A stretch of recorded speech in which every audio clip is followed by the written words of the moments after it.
महाराष्ट्रातील 3.5 शक्तिपीठांपैकी अर्धशक्तिपीठ असलेली वणीची सप्तशृंगी माता म्हणजेच पार्वती मातेने घेतलेले दुर्गेचे एक स्वरूप वणीच्या सप्तशृंगी मातेची कथा आज आपण ऐकणार आहोत।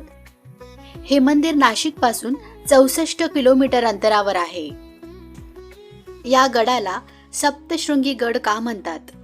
सप्तशृंगी गडाला भेग का पडली आहे? आदिमाया शक्तीची मान ही वाकडी का आहे? या सर्व प्रश्नांची उत्तरे आज या कथेमध्ये आपण पाहणार आहोत। शुंभ निशुंभ व महिषासूरचा वध केल्यानंतर आराम करण्यासाठी या गडावर आदिमाया शक्तीने वास्तव्य केले आहे असं म्हटलं जातं।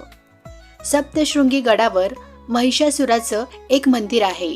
येथे देवीने त्रिशूळने महिषासुरावर प्रहार केला आणि त्याचं धड आणि शिर वेगळं झालं।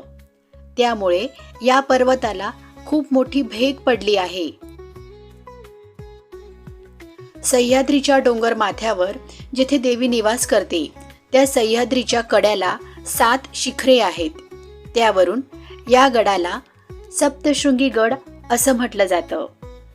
एका आख्यायिकेनुसार जेव्हा इंद्रजितने लक्ष्मणावर प्रहार केला तेव्हा हनुमानाने द्रोणागिरी पर्वत उचलून आणला।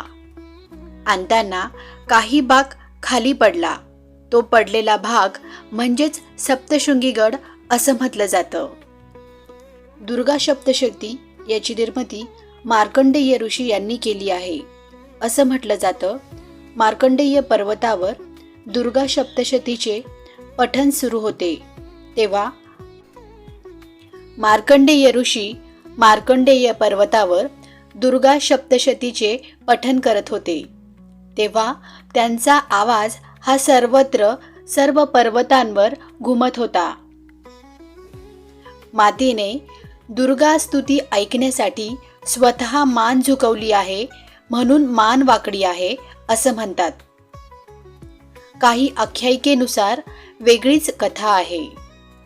हजारो वर्षांपूर्वी सप्तशृंगी गडावरती एक गृहिणी महिला नवसपूर्तीसाठी गडावर गेली होती आणि तिने नवस केला होता, मला जर मुलगा झाला तर मी बैलगाड्यानं कड्यावरून उतरून खाली जाईल।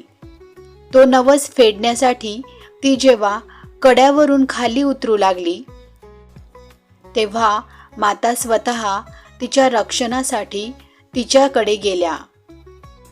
असं म्हणतात, दुर्गा सप्तशतीचे पठण सुरू असताना कथा अर्धवट सोडून माता भक्ताच्या रक्षणासाठी तिथे गेल्या। त्यामुळे मातेची मान ही अर्धवट झुकलेली म्हणजेच मान वाकडी आहे। मातेची मूर्ती ही स्वयंभू आहे आणि ही मूर्ती प्रथम गवळी बांधवाला सापडली होती। म्हणूनच गवळी बांधवांना झेंडा लावण्याचा पहिला मान दिला जातो। देवीच्या दर्शनानंतर भाविक मार्कंडेय पर्वतावर देखील दर्शनासाठी जातात। मंदिर परिसरात माता सतीचा कडा, शिवालय, कालीकुंड, सूर्यकुंड, शिवतीर्थ, तांबूल तीर्थ इत्यादी आकर्षक ठिकाण आहे।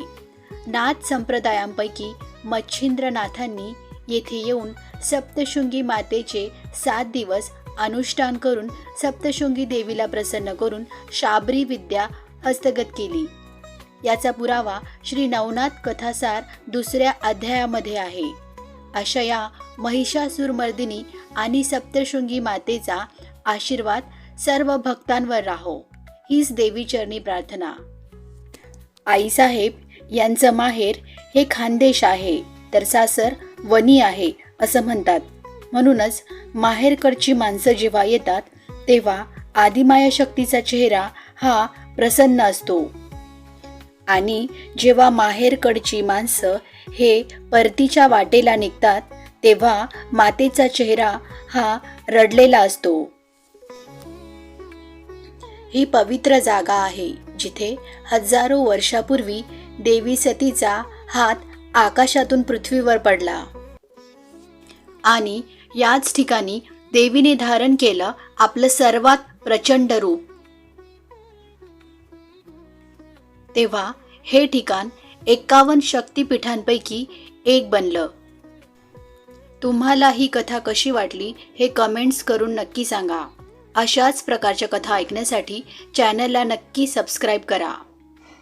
अशा या महाकाली, महासरस्वती, महालक्ष्मी, राजराजेश्वरी, त्रिगुण स्वरूपा, आदिमाया शक्ती, सप्तशृंगी मातेचा जय जयकार असो.